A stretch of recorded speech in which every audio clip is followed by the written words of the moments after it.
Përshëndetje të gjithëve dhe mirë se erdhët në kuzhinën e Rajanës. Sot do t'ju tregoj një metodë pak ndryshe të përgatitjes së një akulloreje apo të një ëmbëlsire të ftohtë që mund ta përgatisni tani për stinën e verës. Më besoni që është një recetë fantastike, shumë e thjeshtë për të përgatitur dhe me pak përbërës. Për këtë recetë unë kam përdorur krem dhe biskota. Për përgatitjen e kremit kam përdorur krem pana ose hopla për ëmbëlsira. Në këtë rast kam përdorur 200 ml krem pana ose hopla për ëmbëlsira, të cilën e kam hedhur në një tas dhe e kam rrahur me një tel dore. Pasi kremin e keni përgatitur, tani e keni gati për pjesën tjetër të recetës. Dhe tani kremin e kam lënë më një anë dhe në një tas tjetër kam shtuar 2 paketa me krem shanti. Për përgatitjen e kremit të shantit, kam shtuar edhe një gotë me qumësht në temperaturë ambienti dhe më pas me një tel dore kam rrahur kremin derisa kam marrë një trashësi normale. Ky është një lloj kremi që zakonisht gjendet tek dyqanet turke apo arabe. Dhe ky lloj kremi mund të përdoret në disa receta. Mund të përdoret si në këtë rast që kam përdorur unë për të përgatitur akullore, duke e përzier me kremin pana ose kremin hopla. Mund të përdoret gjithashtu kur përgatisni krem për të veshur ëmbëlsira të ndryshme.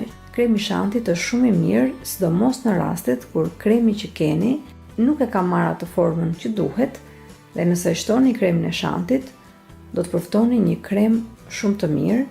Pasi e kam rrahur kremin shanti, e kam përzier me kremin hopla, i kam trazuar për disa sekonda së bashku derisa masa të bëhet kremoze dhe më pas kremin e keni gati. Duke qenë se unë këtë lloj kremi kam përdorur edhe për një recetë tjetër, në këtë recetë që do të shikoni në këtë video, unë kam përdorur vetëm gjysmën e masës së kremit, megjithatë ju jeni të lirë që ta përdorni të gjithë masën e kremit që kam përgatitur unë në këtë video. Tani në një tepsi unë kam shtruar një letër kuzhine dhe sipër letrës së kuzhinës kam shtuar masën e kremit. Dhe sipër masës së kremit do të vendosim një nga një paket me biskota. Biskotat në këtë rast do t'i zhysim brenda në krem. Duke qenë se unë në këtë rast nuk e kam përdorur të gjithë masën e kremit, me kremin që unë kisha, kam arritur të shtroj vetëm 2 sër me biskota. Por nëse do të përdorni të gjithë masën e kremit, sigurisht ju mund të shtroni disa sër me biskota duke i ndjekur procesin si në video. Pra, pasi shtroni kremin në tepsi dhe e niveloni mirë, tani do të shtrojmë shtresën e parë me biskota, të cilat i zhysim brenda kremit. Sipër shtresës parë me biskota do të vendosim një shtresë tjetër me biskota, të cilat edhe këto i zhysim brenda në krem. Dhe kështu procesin do ta përsërisim derisa të shikoni që në pjesën e sipërme nuk ka shumë krem, por ka ngelur mjaftueshëm sa për të mbuluar biskotat. Dhe kur keni arritur në këtë pikë, pra që kremi pothuajse ka përfunduar, tani i mbyllim anët e letrës së kuzhinës, siç tregohet dhe në video, duke i dhënë një formë drejtkëndshe, dhe tani të gjithë masën e vendosim në ngrirje për të paktën 2 ose 3 orë. Mund ta lini edhe për më tepër orë, unë e kam hequr nga ngrirja pas 2 orësh dhe më pas e kam prerë.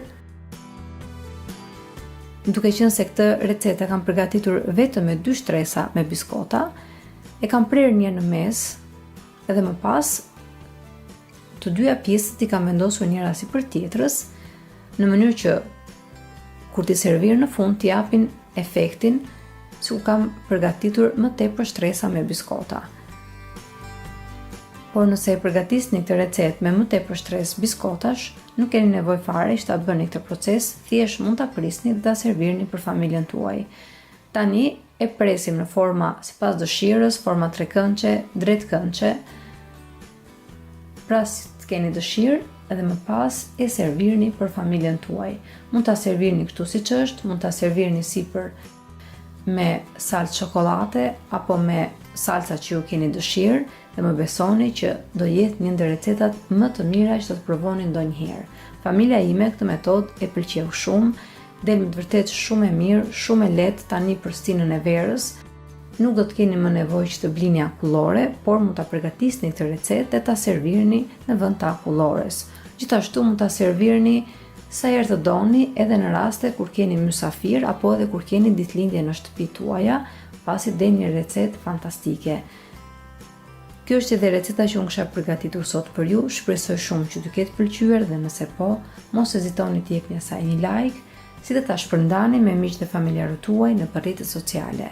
Gjithashtu mos nguroni të abononi në kanalin tim, si dhe të shtypni zilën e vogël anosh kanalit në mënyrë të njoftoheni sa herë në kanal postohen recetat e reja. Ju falenderoj të gjithëve që më ndoqët edhe në videon e sotshme. Bashkë do të dëgjohemi sërish në videon e radhës. Deri atëherë, Zoti ju bekatoft të gjithëve.